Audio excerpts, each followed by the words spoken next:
Bom dia, meus amados irmãos, a graça e a paz do nosso bondoso Deus, o amor do nosso Senhor e Salvador Jesus Cristo, esteja em cada um de nós, hoje e sempre. Vamos iniciar, meus amados, o estudo de uma nova lição, desta nova semana, dando continuidade à análise dos textos que estamos fazendo desde o capítulo 13 de João, capítulo 14, 15 e 16, que são os capítulos da consolação. Cristo está consolando os discípulos. Por isso, o tema da lição desta semana, ainda no capítulo 16, é a consolação continua, né? E o verso síntese da lição desta semana está em João 16, versículo 22, que diz assim: assim também vós agora, na verdade, tende tristeza, mas eu vos tornarei a ver, e alegrar-se-á o vosso coração, e a vossa alegria ninguém vô-la tirará. Veja, meus amados, que nós na semana passada, semana que acabou e revisamos a lição ontem, vimos que Cristo diz assim: olha, vocês estão tristes porque eu disse que estou indo para meu Pai. Mas isso não era motivo para vocês ficarem tristes, sim se alegrar, porque convém que eu vá. Se eu for para o meu Pai, eu enviarei o Consolador, o Espírito Consolador às vossas mentes, que é muito superior, o ensino e a consolação, do que eu estar consolando vocês com a minha voz, fora de vocês. Agora, eu estando em vocês espiritualmente é muito superior. Era mais ou menos isso que Cristo estava querendo dizer aos seus discípulos. É por isso que ele está dizendo assim agora, nesse verso seguinte, né? Vocês agora estão tristes, porque eu vou me ausentar fisicamente de vocês muito em breve, né? Agora você está triste, mas eu vou ver vocês novamente, eu vou ressuscitar, vou vir aqui, vou passar 40 dias com vocês, vou ver vocês novamente, e aí vocês vão se alegrar, porque vocês não vão se lembrar de mim como alguém que está morto. Eu vou ressuscitar e vocês sabem que eu estou vivo. E velando por vocês, e orando, intercedendo por vocês, e cuidando de vocês, né? Isso é o que está implícito aqui nessa fala de Cristo, né?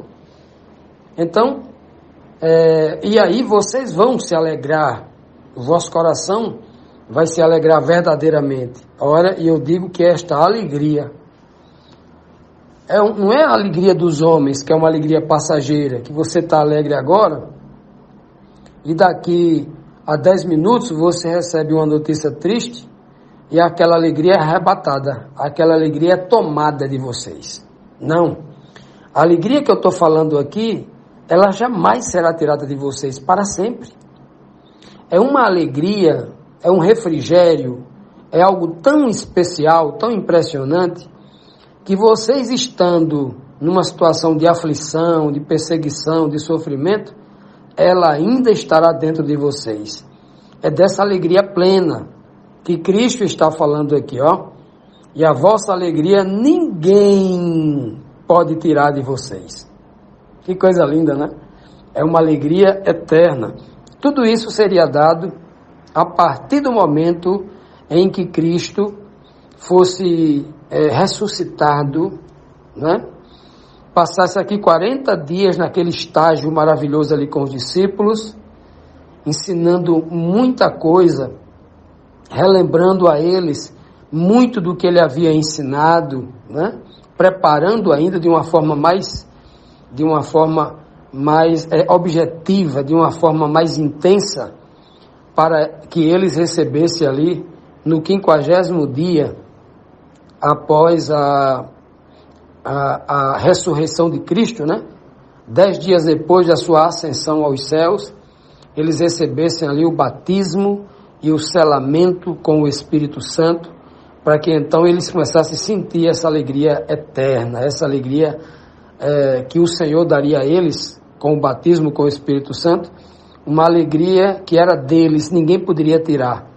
Era uma alegria no Espírito, não era uma alegria na carne, não era uma alegria uma alegria dos homens, uma alegria exterior, mas uma alegria no espírito, para sempre. E essa é a linda promessa que Cristo faz aos seus discípulos. Continuando, amados, vamos agora para a primeira pergunta desta lição dessa semana, que a gente está falando sobre a consolação.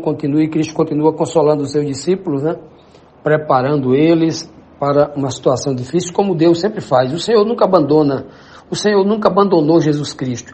Jesus Cristo jamais vai nos abandonar também. O Senhor Jesus jamais abandona seu povo, a sua igreja, e Ele jamais permitiria que a sua igreja passasse por uma grande aflição sem que não houvesse um preparo com antecedência, né? Porque Ele ama a sua igreja. Pois bem, aqui na pergunta 1, nós temos aqui o seguinte questionamento. Aqui comparou Jesus a tristeza e a alegria dos seus discípulos com a sua morte e com a sua ressurreição. Como sempre, Cristo vai usar assim uma linguagem de parábola, né? Usar assim alegoria, parábola, símbolos, para fazer comparações, né? Comparando para que as pessoas, como os discípulos que tinham uma certa dificuldade de entender as coisas, né? Paulo chama de mentalidade rudimentar, uma mentalidade em que os líderes religiosos haviam estimulado o povo, ou desestimulado o povo, melhor dizendo, o raciocínio do povo. Então eles já davam tudo mastigado para que o povo fosse preguiçoso, não raciocinasse, não buscasse compreender, não meditasse, não questionasse, não arrazoabilizasse o texto, né? Questionasse mesmo, ponderasse sobretudo. Então o povo estava preguiçoso, né? E então Cristo aqui, de maneira maravilhosa, ele sempre usava essas comparações para que aquela linguagem simples, usando figuras que o povo entendia com facilidade, ele pudesse estimular o raciocínio das pessoas a compreenderem algo espiritual mais profundo. Aquilo que os líderes haviam escondido do povo, Cristo agora trouxe em abundância, né? Por isso que ele vai fazer a seguinte comparação aqui, ó. João 16, 21, Cristo diz: a mulher, quando está para dar à luz, sente tristeza porque é chegada a sua hora. Mas depois de ter dado à luz a criança, já não se lembra da aflição pelo gozo de haver um homem nascido no mundo, ao mundo, né? Um filho ao mundo. Aqui está falando aqui especificamente porque as mulheres antigamente, elas eram mais abençoadas, isso é uma crendice deles, né? Era mais abençoada quando via um filho homem. Quando via uma filha menina, eles ficavam ali, né? Não era uma felicidade como era um filho homem. Para muitos pais, era algo até triste receber uma filha. Veja que loucura, né? Porque um filho é um filho. Um filho é um filho, deve ser amado pelos pais, não importa se é menina, filho é filho, né? Para um pai é filho. Mas a cultura era tão pesada que tinha essa desgraça, infelizmente. Agora, Cristo está falando aqui de um filho homem, justamente na cultura dele, e obviamente colocando aqui um duplo sentido, né? Filho homem, na tipologia bíblica, justamente era a promessa do filho homem, Jesus Cristo, aquele que viria, né? O filho varão, lá do Apocalipse 12, que o dragão queria destruir, o filho varão, o filho homem da mulher, né, na tipologia, isso era muito rico nas tipologias do Antigo Testamento. O povo não entendia a tipologia, e aí começava a entender literalmente, achava que abençoado só era o filho homem, não era isso, né? Era algo mais profundo que a palavra de Deus espiritual trazia. Pois bem, aqui a comparação é a seguinte: qual era a tristeza dos discípulos? Cristo comparou a tristeza de uma mulher que está grávida e pronta para dar à luz. Então, a mulher, quando se aproximava a data dela ter a criança, que ela começava a sentir as contrações, ela ficava extremamente medrosa, com medo, porque ela sabia das terríveis dores, de todo o desconforto que ela ia passar, uma verdadeira via dolorosa para ter uma criança. Dizem as mulheres que a dor do parto é a pior dor que alguém pode sentir, né? Então, imagine uma mulher que sabe que vai passar. Naquela época não tinha anestesia, naquela época não tinha os recursos que se tem hoje para fazer uma cirurgia como uma cesárea, né? Da anestesia geral, a mulher sente pouco mal-estar, né? É privada daquelas dores intensas que tinham antigamente, né? Então, hoje, antigamente, Era assim. Então, imagine só uma mulher que é sensível à dor. Tem mulher que aguenta muita dor, né? Mas todo ser humano tem aqueles que aguentam muito, tem outros que são insensíveis, até pela própria questão genética mesmo, né? Tem gente que nem sente dor, tem gente que realmente tem muita dor. Então, já imaginou uma mulher que sentia muita dor para passar por uma situação dessa? Ela começava a sofrer, a 9 meses de sofrimento. Mas também, né, a cultura estimulando a ter muitos filhos, ela enfrentava aquilo, né, porque desejava ter um filho. Não só porque a sociedade exigia, mas muitas delas sonhavam, elas eram educadas desde criança, preparadas para ter filho, né? Então, veja só o sofrimento, né? As mulheres vão entender essa linguagem minha muito mais do que os homens. E os homens, obviamente, que acompanham suas esposas no parto, tudinho, vai entender também, um parto natural, esses homens vão entender também o quanto a mulher sofre, que é algo muito terrível, né? É uma dores, né? Não é só a dor na hora física do parto, é todo um processo, são dias, né? Imagina o sofrimento. É o que Cristo está dizendo, que vocês estão sofrendo agora, vocês estão numa tensão, né? Mas depois que a mulher tem a criança, que ela coloca a criança para fora, aquela dor, quando ela pega a criança e coloca no seio para amamentar, e olha no rostinho do seu filho, e olha a vida ali, um sentimento materno que ela tem, né? Um instinto que Deus colocou que o homem não sabe explicar o que é isso. Ali gera uma série de saúde no seu corpo, uma série de motivação, e a vida dela transforma a partir dali. A criança é a coisa mais bela para a mãe. E quando ela está amamentando, quando ela está cuidando, é algo assim sobrenatural. São os sentimentos que a mulher, ela não esquece nunca, vai para a vida eterna esse sentimento, o sentimento maternal, né? Então, Cristo está fazendo essa comparação maravilhosa. Olha, vocês estão sofrendo agora igual a mulher que sofre antes de ter um menino. E a alegria de vocês será maior do que a alegria de uma mulher que depois que tem a criança, está com ela no colo, passou aliviou aquela dor, e aí agora você tem uma vida para cuidar, alguém para amar, alguém para te amar. Olha só que coisa linda. É isso que Cristo está comparando aqui, ó, né? O gozo, olha só, vocês vão ter um gozo de saber que foi nascido de você um homem. Agora, olha essa linguagem, para ver que foi nascido de você um homem. Agora, imagine os discípulos que vão entender depois que foram batizados com o Espírito Santo, que nasceu deles, do mesmo corpo dele, nasceu uma nova criatura, um novo homem, porque aquele velho homem morreu. Foi muito doloroso matar o velho homem, abandonar os velhos costumes, mas agora eles são uma nova criatura. Isso acontece porque Cristo subiu ao Pai, mandou o Espírito que renova, que faz com que a nova criatura nasça para o reino de Deus, para a eternidade. Veja que coisa linda, veja que comparação preciosíssima o Senhor Jesus está fazendo aqui nessa linguagem. Isso é consolação pura, como dizem os jovens, né, na gíria, isso é consolação na veia, consolação pura, de verdade. Continuando, amados, vamos aqui para a segunda pergunta. Qual seria o comportamento dos discípulos ao reverem Jesus depois da sua ressurreição? De tanta alegria e preenchidos pelo poder consolador. Como seria, né?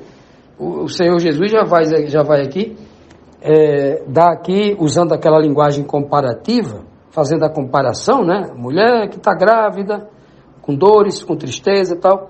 Depois que tem a criança, muita alegria, ele já está fazendo a comparação. Agora, ele vai continuar nesta comparação da grande alegria, já dizendo, comparando, como seria a alegria dos discípulos ao ver Jesus ressuscitado. Sabe aquele sentimento que toma conta de alguém? Eita, meu ente querido, meu amigo, meu familiar morreu, nunca mais eu vou vê-lo. A partir de agora é só saudade, nunca mais eu posso contar com ele não vai me ouvir, eu não posso ligar para ele, não posso conversar mais com ele, porque ele deixou de existir para sempre. Sabe aquela tristeza? Com um ente querido que morreu, que já foi embora, e a gente sabe que não pode mais contar com ele mais de maneira nenhuma? Pois bem. Agora, vocês já imaginam os discípulos 3 dias com esse sentimento? A morte foi tão dura que eles se esqueceram de que Cristo havia dito que ia ressuscitar no 3º dia. E aí, isso é tão terrível para eles, que imagina a alegria deles quando visse Jesus Cristo ressuscitado, que não havia, que ele morreu, mas estava vivo. Já imaginou a alegria? Pois bem, Cristo vai tentar dizer isso para eles aqui agora, no capítulo 14, versículo 23. Olha que linguagem ele vai dizer. Naquele dia, continuação do texto, é naquele dia que vocês virem, né? O filho homem nascer de novo, nascer da sepultura, né? Naquele dia da vossa alegria, né? Naquele dia, quando vocês me virem vivo, nada me perguntareis. Em verdade vos digo que tudo quanto pedires ao Pai, Ele vos concederá em meu nome. Olha só. A alegria seria tanta, que os discípulos olhariam para Cristo e não teriam uma pergunta para fazer, porque estariam completamente saciados. E tudo que eles queriam saber, bastava orar ao Pai, e o Espírito que já estava nele batizando ia respondendo tudo. Já imaginou, meus irmãos? O que é isso?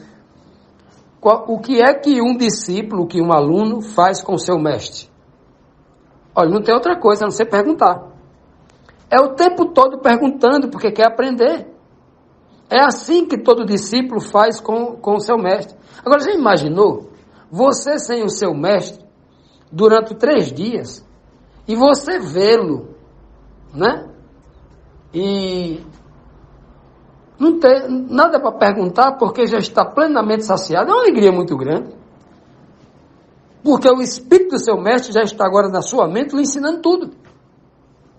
Cristo aqui não está falando apenas dos 40 dias que ele retornaria ressuscitado para estar com os discípulos aí, mais esse período aí de 40 dias antes de ascender aos céus definitivamente, né? Para ficar lá até retornar em glória, né? Na nuvem dos céus com os anjos, com o Pai. Não, olha, ele não está falando só desse período. Ele está falando, inclusive e principalmente, do período em que ele ascendesse ao céu e estaria sentado à direita do Pai. É principalmente desse período. Porque mesmo Cristo não estando aqui fisicamente, eles seriam de uma alegria que não carecia mais de estar sentado frente a frente com Cristo perguntando, mestre, isso e aquilo, como eles faziam o tempo todo. Cristo está dizendo que a alegria seria tão grande que eles não precisariam mais estar frente a frente com Cristo. Agora bastava ele pedir qualquer coisa ao Pai. Pergunte sobre qualquer coisa, que o Pai responderia para eles. Vou ler o texto de novo para vocês verem a beleza, como isso é lindo. Provando aquilo que Cristo já havia dito lá no livro de João, capítulo 5, versículo 45. E todos serão ensinados por Deus. Olha que coisa linda. Então eles iriam sentir isso. Então tudo que eles pedissem, tudo que eles perguntassem ao Pai, o Espírito de Cristo neles já iria ensinar. Eles não precisariam de estar sentados, olhando nos olhos de Cristo e ouvindo aquela voz meiga, aquela voz fraternal, né? Era Deus falando através dele, ou seja, uma voz paternal também havia ali, né? E aí eles não precisariam mais, não se tornariam dependentes da presença física, pessoal, em carne e osso de Cristo. Não. Tudo agora que eles quisessem seriam ensinados diretamente pelo Espírito de Deus, porque o próprio Deus e Cristo, espiritualmente, estaria habitando neles. Olha que beleza. Vamos ler de novo o texto para a gente sentir aí o poder desse texto. Olha o que Cristo diz. Naquele dia, nada me perguntareis. Ou seja, vocês não precisarão mais estar perguntando fisicamente a mim. Não. Até no Espírito, vocês meditando, vocês já obtêm a resposta. Não precisa abrir a boca e falar para que as pessoas escutem a sua dúvida, não. Nada perguntareis. Em verdade, eu digo a vocês que tudo quanto pedirdes ao Pai, ou seja, tudo quanto perguntardes, tudo que quiseres saber do Pai, Ele concederá em meu nome, porque é o meu Espírito que vai ser enviado a vós, através de mim, através da obra que eu estou fazendo agora para conquistar os méritos, para conquistar a dignidade de ter o poder de receber de Deus o Espírito da promessa para derramar sobre vocês e batizar vocês com o mesmo Espírito que o meu Pai me batizou quando eu comecei o ministério, logo quando saí do Rio Jordão ali, batizado por João Batista. Esse Espírito que me ensinou vai ensinar a vocês também, não é? Porque Cristo aprendeu também. Está lá em Hebreus 5, versículo 8, versículo 9, Cristo deixa bem claro. E ainda que era filho de Deus, aprendeu por meio daquilo que sofreu, por meio daquilo que padeceu. E tendo sido aperfeiçoado, tornou-se o autor da nossa eterna redenção. É essa a beleza da revelação. Cristo, nosso modelo, nosso exemplo. Então, Cristo está consolando aqui, mas com tanta autoridade, Ele não está consolando apenas de algo que Ele escutou de Deus, mas algo que Ele experimentou de Deus, que Ele experimentou com Deus.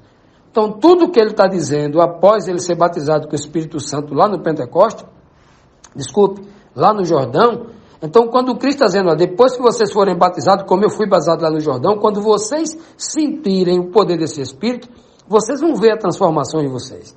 Vocês vão ver a beleza de estar com a voz do Pai e a voz de Deus, né, na mente, lhe orientando, lhe ensinando, dizendo tudo o que vai acontecer, sentindo que Ele está no controle de tudo, que nada neste mundo pode tocar na sua salvação. Pode até tocar no seu corpo e lhe machucar, mas tocar no seu espírito, no seu caráter, na sua salvação, na sua certeza, nas suas convicções, na sua fé, jamais o mundo tem esse poder. E aí o homem só percebe isso quando exatamente ele recebe esse Espírito. E é por isso que Cristo diz assim, olha, vocês não precisarão mais de um mestre presente, uma pessoa olhando nos olhos de vocês e vocês ouvindo a voz, não. Nada perguntareis, porque as respostas virão diretamente à mente de vocês quando vocês precisarem para, na obra, salvarem as pessoas a quem o Pai apontar para vocês. A quem Cristo guiar os pés até esta pessoa para que seja salva pela pregação. Que o Senhor nos abençoe e que isso seja uma realidade em nossas vidas, que essa consolação nos atinja, que o Senhor nos batize com esse Santo Espírito, para que a gente sinta essa alegria e ninguém possa tirá-la de nós.